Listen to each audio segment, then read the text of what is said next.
if you want to be desperate for more of God, you must persevere.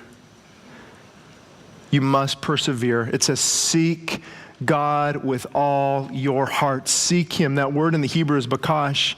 It means to search him out with intense motivation. And I think we forget, we hear this word seek. Oh yeah, that sounds good. Maybe I'll start that tomorrow morning. I'll open my 5-minute devotional. I love 5-minute devotionals, don't get me wrong, but that's not going to cut it in these dire times. 5-minute prayers are not going to cut it. Microwave Christianity is not even biblical. Keep it, love it. I have one. Buy my book. I'm not saying that.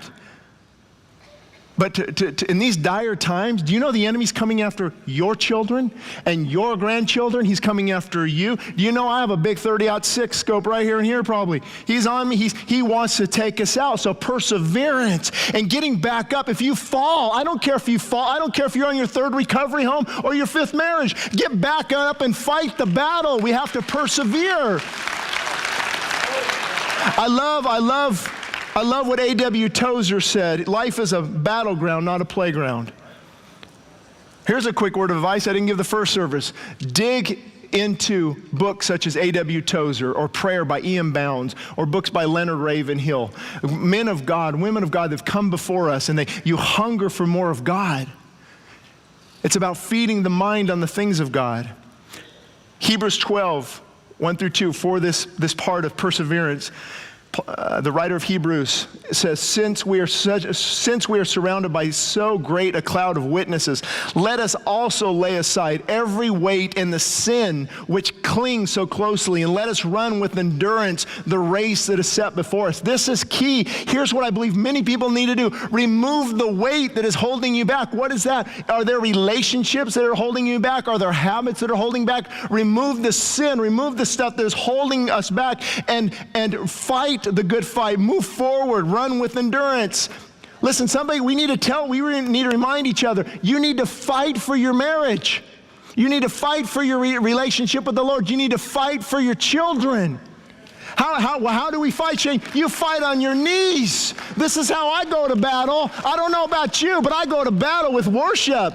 Get me in the prayer closet for an hour with Hillsong, and I'm coming out a better husband, a better father. So I say, God, break me. Create in me a clean heart like David. I can say like David, God, create in me a clean heart, renew a right spirit within me. God, that the bones you have broken may rejoice, that the joy of my salvation will return.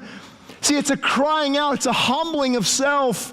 If you truly want to be filled with the Spirit of God, you need to humble yourself and allow God to break the pride and the arrogance that is in us, all of us.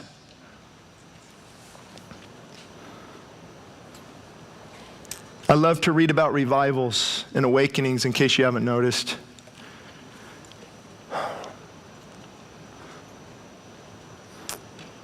I was hesitant to say this the first service, but maybe God wants me to say it.